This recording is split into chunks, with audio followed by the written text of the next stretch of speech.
नमस्कार बच्चों, कैसे हैं आप सभी। नाम प्रज्ञा शर्मा है।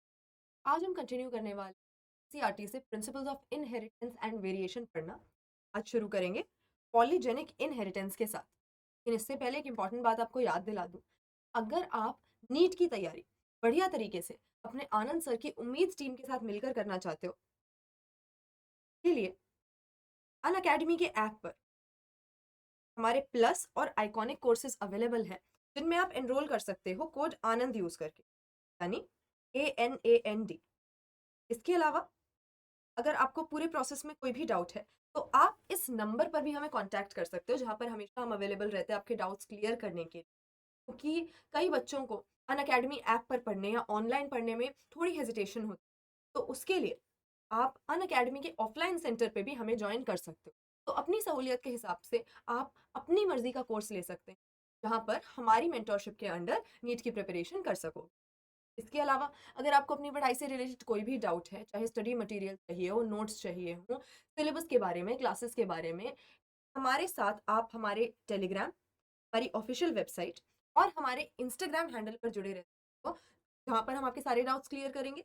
और अगर आप टेलीग्राम चैनल और वेबसाइट को चेक करते रहोगे तो वहाँ पर बहुत सारा हेल्पफुल स्टडी मटेरियल भी आपको मिले। चलो स्टार्ट करते हैं। Principle of inheritance and variation में पॉलीजेनिक इनहेरिटेंस के बारे में इसने क्या बोला हुआ है। इससे ये कह रहा है कि मेंडल की स्टडीज में मेनली डिस्क्राइब किए गए ऐसे ट्रेट्स जिनके डिस्टिंक्ट ऑल्टरनेटिव फॉर्म्स हैं। ये तो हमने डिस्कस किया ही है कि मेंडल के एक्सपेरिमेंट्स में मेंडल ने क्या लिया था, किस ऑर्गेनिज्म पे मेंडल ने अपने एक्सपेरिमेंट्स कैरी आउट किए थे। इसके लिए मेंडल ने यूज किया था गार्डन पीस को, यानी पाइसम प्लांट्स को। और गार्डन पीस में 7 कंट्रास्टिंग कैरेक्टर्स किस तरीके से पास डाउन होते हैं फ्रॉम जनरेशन टू जनरेशन, ये इन्होंने जानने की कोशिश की थी। कंट्रास्टिंग कैरेक्टर से यही मतलब है कि ऐसा जिसमें दो अपोजिंग चॉइसेस हो, ईच का कोई इंटरमीडिएट कैरेक्टर ना देखने को मिलता। जैसे अगर हम स्टेम हाइट का कैरेक्टर लेते हैं तो उसमें दो ही तरह का फिनोटाइप पॉसिबल था, एक तरफ टॉल प्लांट तो दूसरी तरफ डॉर्फ प्लांट। इसी तरह से अगर सीड का कलर लोगे तो या तो येलो होगा या ग्रीन होगा, कुछ इंटरमीडिएट कलर नहीं है। इस तरह के कंट्रास्टिंग ट्रेड्स के बारे में इन्होंने हमें बताया था कि हाँ, सिंपल सी बात है, कोई एक कैरेक्टर है, कोई एक ट्रेट है, वो किसी एक जीन पेयर के कंट्रोल में है, किसी दो एलील्स के कंट्रोल में है, और इससे आगे कुछ बात उन्होंने नहीं बोली। लेकिन नेचर में डाइवर्स ऑब्जर्वेशंस करने के बाद हमें पता तो लग ही चुका है कि मेंडल के लॉ जरूरी नहीं है कि हर ऑर्गेनिज्म में हर जीन के इनहेरिटेंस के लिए सही हो, ट्रू हो। और ऐसा ही हमें कहीं देखने को मिलता है पॉलीजेनिक इनहेरिटेंस में। मेंडल ने क्या बोला, डिस्टिंक्ट ऑल्टरनेट फॉर्म्स होते हैं ट्रेट्स के, जो कि एक पर्टिकुलर जीन के कंट्रोल में होते हैं। लेकिन पॉलीजेनिक इनहेरिटेंस एक ऐसी चीज है, एक ऐसा फेनोमेना है जहां पर एक पर्टिकुलर ट्रेट की डेवलपमेंट सिर्फ एक जीन पेयर पे नहीं बल्कि मल्टीपल जीन्स पे कंट्रोल, मल्टीपल जीन्स पे डिपेंड करती है। इसीलिए हम इसको पॉलीजेनिक इनहेरिटेंस बोलते हैं, मल्टीपल जीन्स के कंट्रोल में होती है। तो मेंडल ने डिस्क्राइब किए डिस्टिंक्ट ऑल्टरनेट फॉर्म्स, जैसे कि फ्लावर कलर जो केवल पर्पल और व्हाइट हो सकता था। लेकिन चारों तरफ अगर आप देखो तो आपको ट्रेट्स ऐसे मिलेंगे जो एक ग्रेडियंट में स्प्रेड है। सही बात है। अगर आप फ्लावर का कलर देख रहे हो, सीड का कलर देख रहे हो, तो वो तो पीस के केस में येलो या ग्रीन, सिंपल सी बात है, दो ऑप्शन है। लेकिन ह्यूमन बींग्स का अगर कलर देखो, अपनी स्किन का कलर देखो, तो वो हमारे कंट्रास्टिंग कैरेक्टर्स की तरह डिसकंटिन्यूअस नहीं बल्कि कंटिन्यूअस इनहेरिटेंस शो करता है, जहां पर हम देखेंगे कि हमें एक रेंज देखने को मिले। ऐसा नहीं है कि दो ही ऑप्शन है, ब्लैक एंड व्हाइट। ऐसा नहीं है कि डार्क और लाइट दो ही तरह का स्किन कलर हमें मिलता है, काफी सारे इंटरमीडिएट ऑप्शंस भी होते हैं। और ये इसीलिए हो पाता है क्योंकि मल्टीपल जीन्स के कंट्रोल में, मल्टीपल जीन्स की मल्टीपल एलील्स के कंट्रोल में हमारी स्किन का कलर रहता है। तो स्प्रेड अक्रॉस अ ग्रेडियंट, जैसे ह्यूमन बींग्स की हाइट और ह्यूमन बींग्स का स्किन कलर। तो ये ट्रेट्स 3 और मोर जीन्स के कंट्रोल में होते हैं, किसी एक पर्टिकुलर जीन के कंट्रोल में नहीं होते, और इसीलिए पॉलीजेनिक ट्रेट इसको कहा गया। के बाद देखो, मल्टीपल जीन्स इन्वॉल्व हैं और एनवायरनमेंट का इन्फ्लुएंस भी पड़ता है। तो इस तरीके से जेनेटिक फैक्टर और अपनी सराउंडिंग्स में जो भी फैक्टर्स प्रेजेंट हैं उनके इफेक्ट को मिला मिलू के कई तरह के हमको फिनोटाइप नजर आते हैं। ह्यूमन स्किन कलर इसका सबसे बढ़िया एग्जाम्पल है, ह्यूमन हाइट और ह्यूमन स्किन कलर। तो यहाँ पर पॉलीजेनिक इनहेरिटेंस हो रही है, फिनोटाइप में हर एक एलील का इफेक्ट एडिटिव है। ह्यूमन स्किन कलर के केस में सपोज अपने पास एबीसी जीन्स है, पॉलीजेनिक इनहेरिटेंस की अगर बात करें तो इसका सबसे बढ़िया एग्जाम्पल अपने पास ह्यूमन स्किन कलर का होता है पॉलीजेनिक इनहेरिटेंस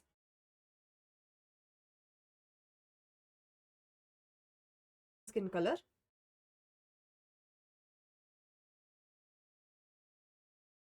थ्री जीन्स, कौन सी ए बी और सी। तो इनकी भी दो दो एलील है, capital A small A, capital B small B, capital C small C, और इन जीन्स के कंट्रोल में रहता है। तो लाइटेस्ट स्किन कलर कब हो जाएगा? जब सारी की सारी रिसेसिव एलील्स होंगी। डार्केस्ट स्किन कलर कब हो जाएगा? जब सारी की सारी डोमिनेंट हो जाएंगी इस तरीके से। और इनके बीच के जो भी इंटरमीडिएट फिनोटाइप है, कोई एक आध रिसेसिव हो गया, एक आध डोमिनेंट हो गया, तो तब हमें इन दोनों के बीच का, लाइट और डार्क के बीच का कोई ना कोई इंटरमीडिएट स्किन कलर मिलेगा। तो एडिटिव इफेक्ट हो रहा है, यानी जितने एलील्स डोमिनेंट होती जा रही हैं, जितने लेटर्स कैपिटल होते जा रहे हैं, उतना ही स्किन कलर डार्क होता चला जाएगा, इसीलिए एडिटिव इफेक्ट इसने यहाँ पे बोला हुआ है। Three jeans ABC control skin colour, dominant form capital ABC, recessive form small ABC जो लाइट स्किन कलर प्रोड्यूस करते हैं। तो ये हमारा जीनोटाइप डार्केस्ट स्किन कलर का हो गया, और ये हमारा जीनोटाइप लाइटेस्ट स्किन कलर का हो गया, जैसे अभी हम बोल रहे थे। और तीन डोमिनेंट एलील्स और तीन रिसेसिव एलील्स वाला बिल्कुल इन दोनों के बीच का इंटरमीडिएट कलर हो जाएगा।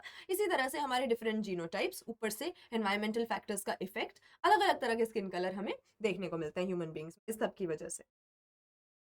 Number of alleles in each genotype would determine darkness और lightness of skin colour.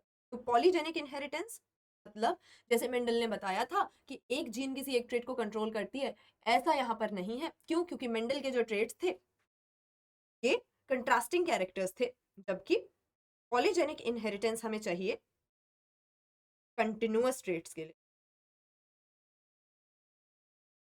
Continuous inheritance के लिए। यहाँ पर फिनोटाइप एक रेंज में हो सकता है, ऐसा नहीं है कि दो ही अपोजिंग चॉइसेस हैं अपने पास में, दो ही ऑप्शन है। तो इनकी इनहेरिटेंस के लिए भी हम एक जीन से अपना काम नहीं चलेगा, इसीलिए मल्टीपल जीन्स एक सिंगल कैरेक्टर की इनहेरिटेंस, एक सिंगल कैरेक्टर की एक्सप्रेशन में इन्वॉल्व होती हैं, इनका एडिटिव इफेक्ट होता है,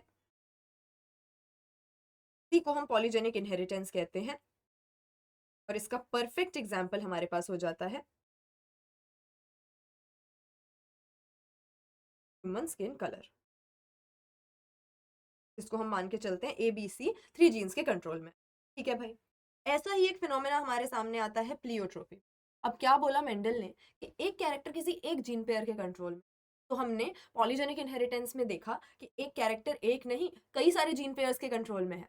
यहाँ पर अगेन ऐसा हमने देखा कि मेंडल के ने जो बात बताई थी उसका एक्सेप्शन हो गया, क्योंकि यहाँ पे एक पर्टिकुलर जीन एक सिंगल कैरेक्टर को नहीं बल्कि दो तरह के फिनोटाइप्स प्रोड्यूस करने में इन्वॉल्व है, दो तरह के इफेक्ट हमारे ऊपर क्रिएट कर सकती है, इसी को हम प्लियोट्रोपी कहते हैं।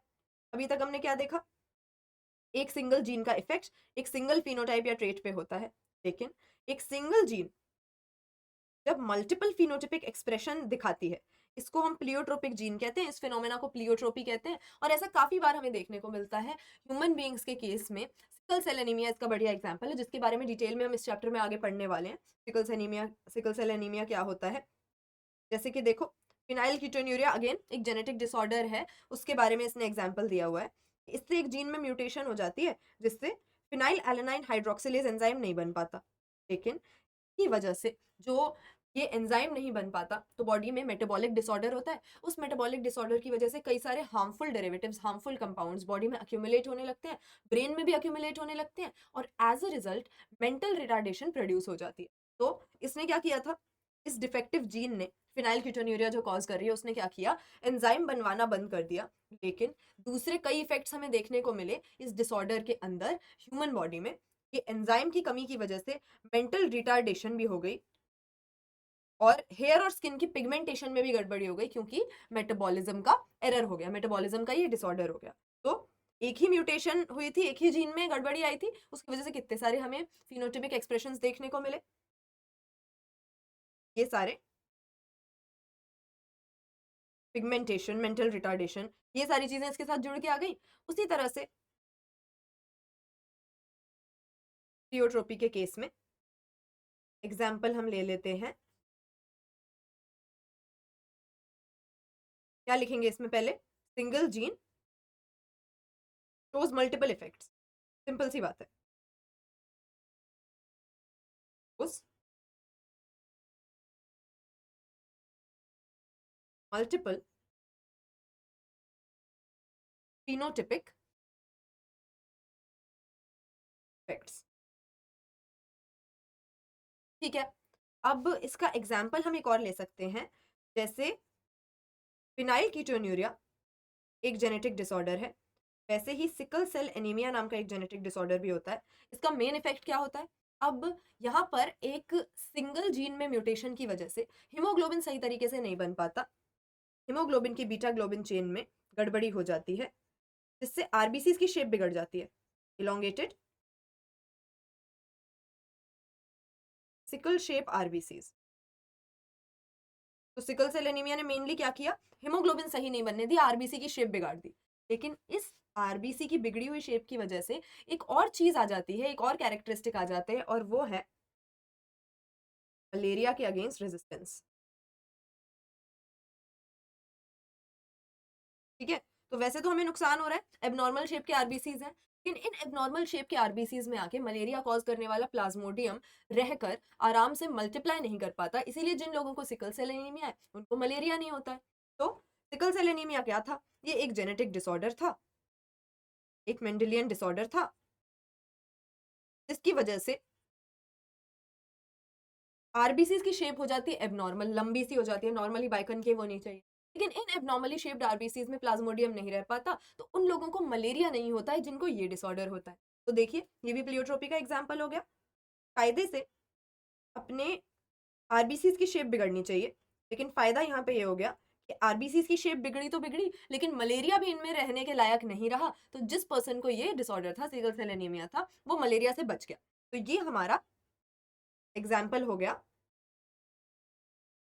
अगेन प्लियोट्रोपी का, जहां पर एक सिंगल जीन, एक डिफेक्टिव जीन जो कि हमारे आरबीसीज को इलोंगेटेड बना रही थी, वही मलेरिया के अगेंस्ट रेजिस्टेंस भी दे रही है, तो इफेक्ट हमारे फिनोटाइप में क्रिएट कर रही है।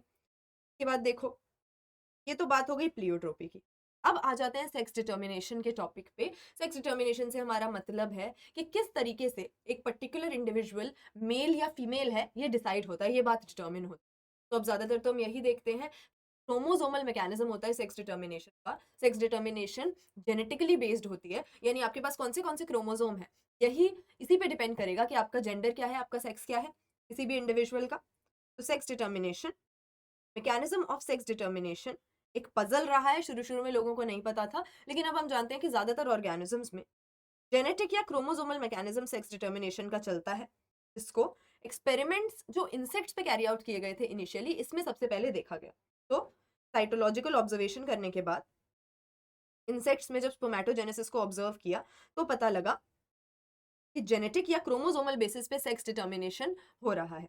तो देखो भाई, हेनकिंग को के साथ एसोसिएट किया जाता है। पहली बार इन्होंने कुछ इंसेक्ट्स की स्पर्मेटोजेनेसिस को ऑब्जर्व किया, जहां पर आधे स्पर्म एक स्ट्रक्चर रिसीव कर रहे थे और आधे स्पर्म रिसीव नहीं कर रहे थे। देखो, स्पर्मेटोजेनेसिस जब हो रही है इंसेक्ट में,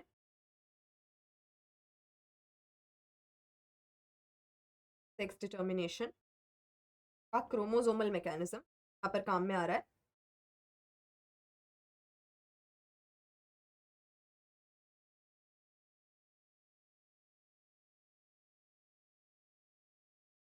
ठीक है, और कुछ इंसेक्ट्स में ये हो रहा था, सपोज उनके पास एक एक्स क्रोमोसोम है, एक एक्स बॉडी है, तो जब स्पर्मेटोजेनेसिस हुई, तो सिर्फ जब मियोटिक डिवीजन होगा, रिडक्शन डिवीजन होगा, तो सिर्फ 50% स्पर्म्स ही इस एक्स बॉडी को रिसीव कर सकते हैं। तो 50% स्पर्म्स में ये एक्स जाता है और 50% स्पर्म्स में कोई एक्स क्रोमोसोम या एक्स बॉडी नहीं जाती है। तो यही देखा, 50% रिसीव द स्ट्रक्चर और 50% में नहीं आया, तो इसको एक्स बॉडी नाम दिया हेनकिंग ने। लेकिन आगे जाके पता चला कि ये एक्स बॉडी जो कि स्पर्मेटोजेनेसिस के दौरान पास हो रहा था, ये एक क्रोमोसोम था, तो एक्स क्रोमोसोम हम इसको बोलते हैं। तो एक्स ओ टाइप का सेक्स डिटर्मिनेशन का ये मैकेनिज्म कुछ इंसेक्ट्स में हो गया। जब स्पर्मेटोजेनेसिस हो रही है, तो स्पर्मेटोजेनेसिस के प्रोसेस में आधों के पास एक्स क्रोमोसोम है, आधों के पास नहीं है। और फीमेल्स कैसी होंगी? यहां पर फीमेल्स के पास एक्स क्रोमोसोम होता है। तो देखो, ये अपना मेल इंसेक्ट था, इसमें स्पर्मेटोजेनेसिस हो रही थी।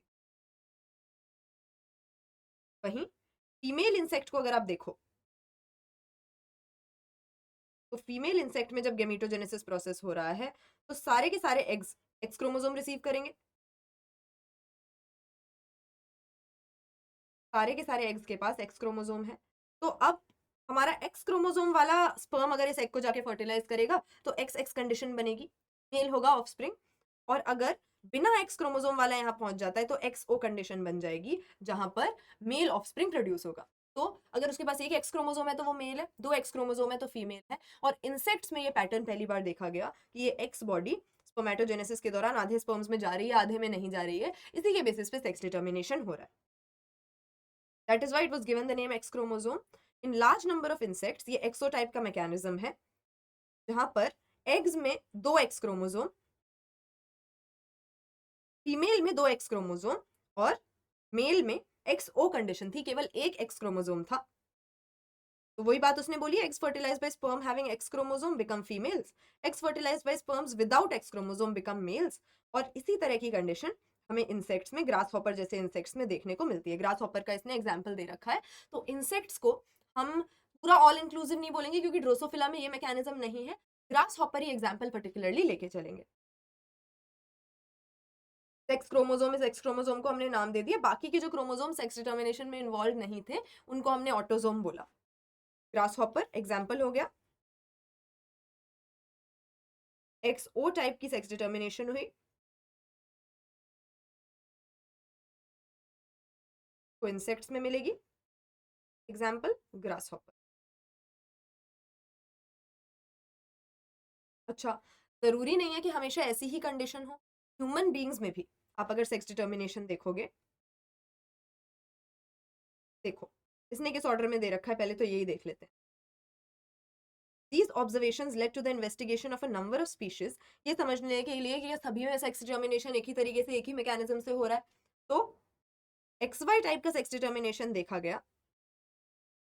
देखो, इसने ऐसे पैराग्राफ के रूप में लिख के इसको काफी कंफ्यूजिंग सा बना दिया। सिंपल सी बात है, XY टाइप का जो सेक्स डिटर्मिनेशन है,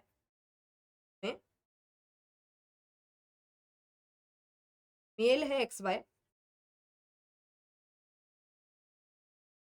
मेल है XX,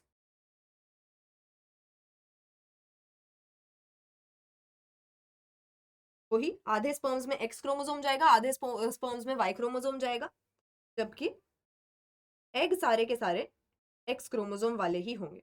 all eggs x chromosome वाले हैं, और स्पर्म्स में 50% एक्स वाले 50% वाई वाले हैं। तो होगा क्या, अगर एक्स वाला जाके एग को फर्टिलाइज करेगा, एक्स एक्स कंडीशन बनेगी, चाइल्ड भी फीमेल होगा। अगर वाई वाला स्पर्म जाके एग को फर्टिलाइज करेगा, तो एक्स वाई कंडीशन बनेगी और चाइल्ड भी मेल होगा। तो इस मैकेनिज्म से, एक्स वाई मैकेनिज्म से, ह्यूमन बींग्स में और ड्रोसोफिला में सेक्स डिटर्मिनेशन होती है। ये दोनों एग्जाम्पल इसके हम याद रख लेंगे, X Y type of sex determination के। देखो यही यहाँ पे दिखा रहा है कि फीमेल के पास दोनों एक्स क्रोमोसोम्स, मेल के पास एक एक्स और एक वाई, डिसिमिलर। उसी तरह से ड्रोसोफिला में भी यही कंडीशन इसने शो की। अच्छा, यहाँ पर दोनों ही केसेस में एक हमने चीज देखी कि भले ही डिटर्मिनेशन का मैकेनिज्म स्लाइटली अलग था, लेकिन मेल दो तरह के स्पर्म्स बना रहा था, एक एक्स क्रोमोसोम वाला, एक बिना एक्स क्रोमोसोम वाला। और यहाँ पर एक एक्स क्रोमोसोम वाला, एक वाई क्रोमोसोम वाला। फीमेल के सारे एग्स एक से बन रहे थे। तो यहाँ पर मेल हेट्रोगेमेटिक है और फीमेल होमोगेमेटिक है। मेल दो तरह के स्पर्म्स बना रहा है, लेकिन फीमेल के सारे एग्स में एक ही तरह का सेक्स क्रोमोसोम है, कोई डिफरेंस नहीं। लेकिन हमारे पास ZW टाइप का एक सेक्स डिटर्मिनेशन मैकेनिज्म होता है, जहां पर मेल के पास सिमिलर सेक्स क्रोमोसोम्स होते हैं। मेल के पास ZZ सेक्स क्रोमोसोम्स होंगे, जबकि हमारी फीमेल यहाँ पर हेट्रोगेमेटिक होगी। फीमेल के पास दो अलग तरह के सेक्स क्रोमोसोम Z और W होते हैं। XYZW में कोई ऐसा अंतर नहीं है, बस इसीलिए हमने ZW यहाँ पे लेटर्स यूज किए हैं ताकि XY से कंफ्यूजन ना हो। देखो भाई, यहाँ पर जब मेल ने स्पर्म्स बनाए, स्पर्मेटोजेनेसिस हुई, तो सभी स्पर्म्स में Z क्रोमोसोम आएगा और ऑप्शन ही क्या है। लेकिन जब फीमेल ने एग्स बनाए,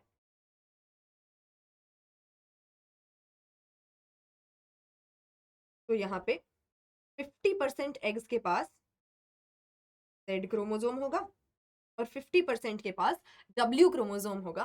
तो अब कौन सा एग जाके स्पर्म के साथ फर्टिलाइजेशन कर रहा है, एग की क्रोमोसोम पे डिपेंड करेगा कि जो हमारा ऑफस्प्रिंग होने वाला है उसका सेक्स क्या है। तो यहाँ पर स्पर्म तो सारे Z वाले हैं। अब स्पर्म आके Z वाले एग को फर्टिलाइज करेगा तो ZZ कंडीशन, चाइल्ड मेल हो जाएगा।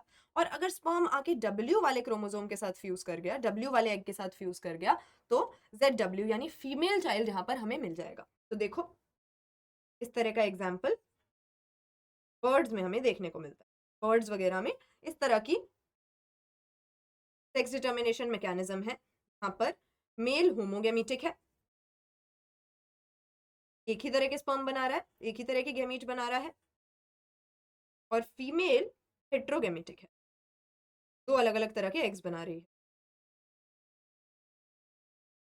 ठीक है भाई, ये वाली बात समझ गए। देखो, यही बोल रहा है, मेल्स में एक्स क्रोमोसोम के कंपैरिजन में वाई क्रोमोसोम काफी छोटा होता है। हाँ, ये बात तो है ही। तो ड्रोसोफिला के केस में भी इसने ये बात हमें बताई हुई है। अब हमने दो तरह की सेक्स डिटर्मिनेशन मैकेनिज्म जो पढ़ी थी, उसमें दोनों में ही मेल हेट्रोगेमिटी हमको दिख रही थी, लेकिन कुछ ऑर्गेनिजम्स में फीमेल हेट्रोगेमिटी भी होती है, जहां पर मेल एक ही तरह का स्पर्म बनाएगा लेकिन एग दो तरह के होंगे। ZW मैकेनिज्म में ये हमें देखने को मिलता है, जो कि बर्ड्स में पाया जाता है। बर्ड्स का सेक्स डिटर्मिनेशन है और फीमेल हेट्रोगेमिटी यहाँ पाई जाती है।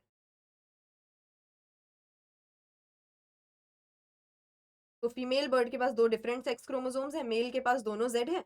यही बात यहाँ पर इसने बताई हुई है, इसी को एक्सप्लेन किया हुआ है, जो कि हम यहाँ पर ZW type of sex determination में देख चुके हैं।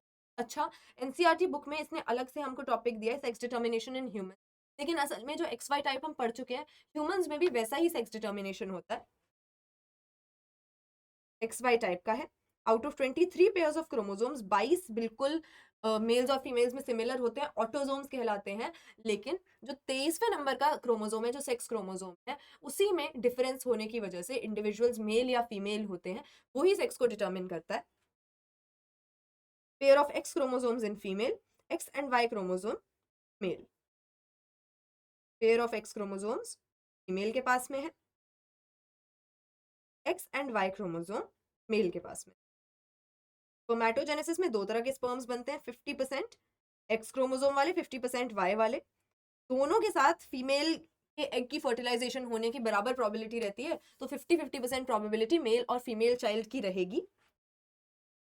तो ओवम की फर्टिलाइजेशन X क्रोमोसोम वाले स्पर्म से हो गई तो फीमेल बनेगा, अगर Y क्रोमोसोम वाले स्पर्म से हो गई तो मेल ऑफस्प्रिंग बनेगा। तो इससे हमें दिखता है कि 50% प्रोबेबिलिटी होती है मेल और फीमेल चाइल्ड की।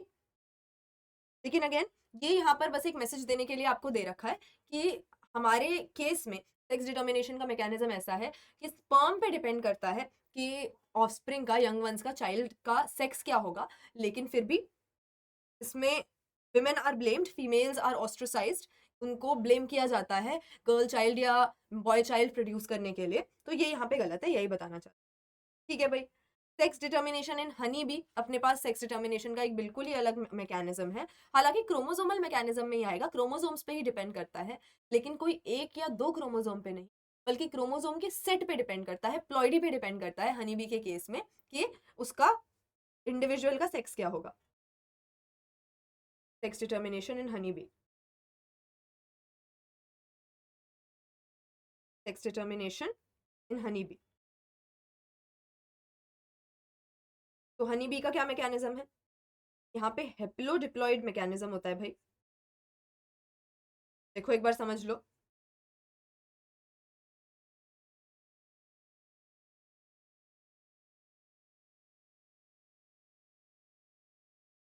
देखो sex determination in honeybee based on number of sets of chromosome and individual receives। तो यहाँ पे based on number of sets of chromosome, ये बात मेंशन करेंगे।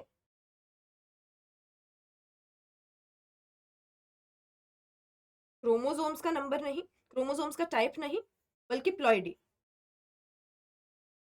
डिसाइड करेगी कि एक हनी बी मेल है या फीमेल है। प्लॉइडी के बेसिस पे होगा भाई। देखो, offspring formed from the union of sperm and egg develops into female. Female कब बनेगा, फर्टिलाइजेशन के बाद डिप्लॉयड कंडीशन में इंडिविजुअल फीमेल होगा, लेकिन अनफर्टिलाइज्ड एग्स मेल में डेवलप हो जाता है। यानी एक एग क्या है, एग एक फीमेल गैमीट है। गैमीट कैसा होता है, हेप्लॉइड होता है।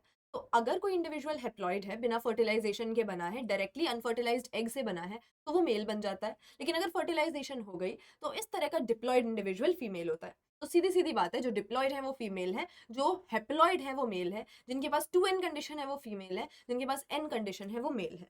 यही यहां पर बोल रहा है।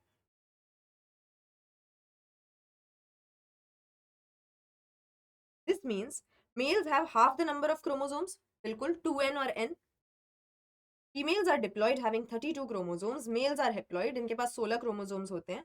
हेप्लोडिप्लॉयड सेक्स डिटर्मिनेशन सिस्टम कहते हैं। और यहाँ पर मेल्स माइटोसिस से स्पर्म्स प्रोड्यूस करेंगे। क्यों, एक डिप्लॉयड ऑर्गेनिज्म होगा तो उसको हेप्लॉयड स्पर्म प्रोड्यूस करने के लिए मियोसिस करनी पड़ेगी। लेकिन जो अपने आप पहले से ही हेप्लॉयड है, उसको मियोटिक डिवीजन करने की जरूरत नहीं है, माइटोटिक डिवीजन से ही वो हेप्लॉयड गैमीट्स बना सकता है। They do not have father, can not have sons, have a grandfather, can have grandsons. ये उसने स्टेटमेंट दी हुई है। ये दिखाने की कोशिश है कि जो मेल्स होते हैं वो बिना फर्टिलाइजेशन के बने हैं। तो अगर फर्टिलाइजेशन नहीं हुई तो फादर कहाँ से आएगा, फादर तो वही है जो फर्टिलाइजेशन के लिए स्पर्म देता है। लेकिन जब फर्टिलाइजेशन ही नहीं हुई तो यानी उनका कोई फादर नहीं है, लेकिन हाँ ग्रैंडफादर हो सकता है, क्योंकि कोई ना कोई जिस फीमेल से, जिस फीमेल के अनफर्टिलाइज्ड एग से वो प्रोड्यूस हो रहे हैं, उनका तो फादर होगा। उसी तरह से नेक्स्ट जनरेशन में भी यही है कि उनके बनाए हुए स्पर्म से कोई मेल नहीं बनने वाला है, लेकिन हाँ वो ग्रैंडफादर हो सकते हैं, क्योंकि उनके बनाए हुए स्पर्म से फर्टिलाइज होने के बाद जो एग फीमेल में डेवलप हो रहा है वो फीमेल आगे जाके रिप्रोड्यूस कर सकती है। यही यहाँ पे बताने की कोशिश है। तो भाई देखो, फ्लो चार्ट में भी दिखा रखा है कि फीमेल 32 क्रोमोसोम्स वाली, मेल 16 क्रोमोसोम्स वाला आगे जाके गैमीट्स बनाएंगे। उनकी आपस में फर्टिलाइजेशन हुई तो फर्टिलाइजेशन के बाद फीमेल बनती है, फर्टिलाइजेशन नहीं हुई तो अनफर्टिलाइज्ड एग से मेल बन जाता है। तो क्या हुआ, हेप्लोडिप्लॉइड मैकेनिज्म हुआ। मेल था अपना हेप्लॉइड और फीमेल थी अपनी डिप्लॉइड, हनीबी के केस में। अच्छा, मेल को ड्रोन कहते हैं और फीमेल जो होती हैं वर्कर्स होती हैं, लेकिन क्वीन भी फीमेल ही होती है। हालांकि उन सब में सिर्फ एक क्वीन है, तो मेनली आप वर्कर लेके चलो। तो यहाँ पे अपना हेप्लॉइड मेल था, डिप्लॉइड फीमेल थी। हेप्लॉइड मेल ने माइटोसिस के बाद हेप्लॉइड स्पर्म्स प्रोड्यूस किए,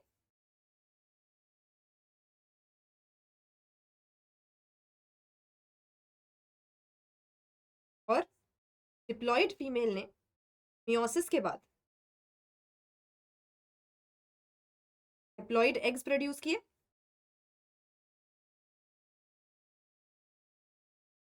अगर आपस में फर्टिलाइजेशन करते हैं, अगर आपस में फर्टिलाइजेशन होती है तो फर्टिलाइजेशन के बाद आफ्टर फर्टिलाइजेशन फीमेल बनेगी। फर्टिलाइजेशन नहीं होती है तो अनफर्टिलाइज्ड एग से मेल बन जाएगा। यही हमारा हेप्लोडिप्लॉइड मैकेनिज्म है जो हनी बी में पाया जाता है सेक्स डिटर्मिनेशन। क्या होगा इसमें, अगर हमारा एग और स्पर्म का फ्यूजन होता है,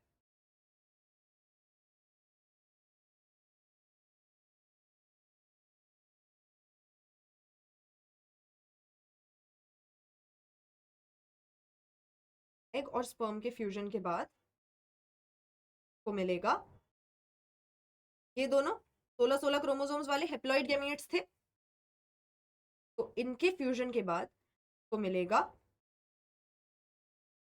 2n बराबर 32 का एक फीमेल, डिप्लॉइड फीमेल।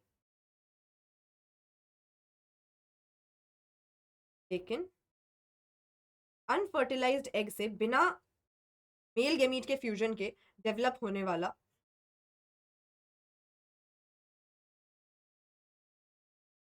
होता है एक हेप्लॉइड मेल, या जिसको हम ड्रोन कह सकते हैं। तो ये हनी बी में सेक्स डिटर्मिनेशन का मैकेनिज्म हो गया, जहां पर डिप्लॉइड है अपनी फीमेल्स और हेप्लॉइड हैं मेल्स।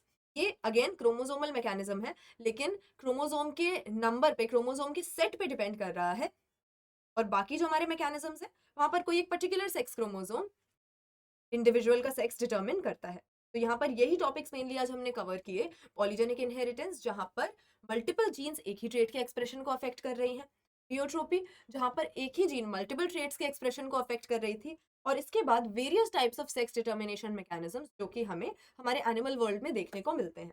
आगे कंटिन्यू करेंगे, जेनेटिक डिसऑर्डर्स के बारे में जानेंगे, म्यूटेशन, पेडिग्री एनालिसिस, ये सारे टॉपिक्स कवर करेंगे एनसीईआरटी बुक से अगली क्लास में। तो चलो भाई, यहाँ पर नोट करना है कुछ तो नोट कर लो, बाकी अगली क्लास में मिलते हैं, चैप्टर कंप्लीट करते हैं। आज के लिए इतना ही, बाय बाय।